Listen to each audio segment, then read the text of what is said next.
His Excellency Turki Al-Sheikh matagal na palang lumalaban sa cancer at brain tumor. Sinabi sa isang interview sa Ring Magazine na gagawin niya ang lahat ng kanyang makakaya para kausapin ang malalaking personalidad sa fight scene tulad ni Dana White at Eddie Hearn. Sabi niya, to make peace and revolution in boxing.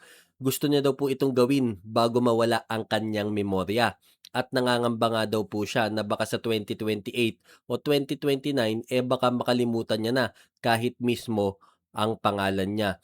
Alam naman po natin na napaka-importanteng tao ngayon ni Turkey sa mundo ng boxing. Hindi pa po natin afford na mawala siya dahil bukod sa napakalalim na bulsa nito, siya ang dahilan ng ilan sa mga malalaking laban tulad ng Canelo versus Crawford, Usyk versus Fury at marami pang iba. Layunin niyang magkaroon ng pagkakaisa sa boxing dahil masyado itong fragmented. Hiwa-hiwalay po mga boss, iba't iba yung mga promoter ng mga fighter. Ang hirap ng negosasyon, kaya kadalasan nagkakaiwasan at hindi nagaganap ang mga laban na gustong makita ng mga tao. Kaya nga po layunin ni Turkey Al-Sheikh kasama ang kanyang partner na si Dana White na magkaroon ng malaking pagbabago sa sistema ng boxing.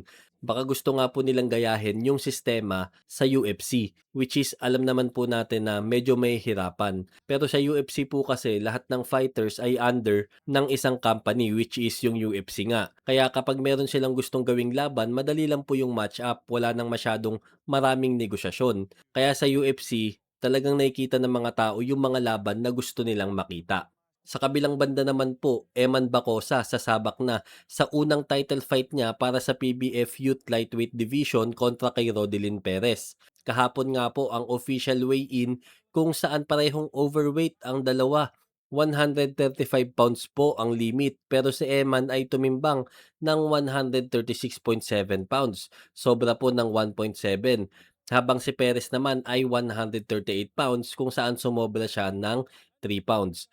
Pero mabuti naman po at makalipas ang 2 oras ay parehong nakuha ng bawat isa ang tamang timbang. Medyo nakakabilib nga lang po kay Perez dahil 3 pounds po ang kanyang tinanggal sa loob lamang ng 2 oras. Pero ang pinakaimportante nga po ngayon ay tuloy na ang laban. May onting trash talk pa nga po na nangyari nang sabihin ni Rodelin Perez na aagawin niya daw si Jillian Ward kay Eman. Mukhang di papayag si Eman mga boss kaya panoorin natin ang laban mamaya. Live po ito sa One Sports YouTube channel. So that's the story for this video mga bossing. Like and subscribe para updated sa mga bago nating upload. Maraming salamat po.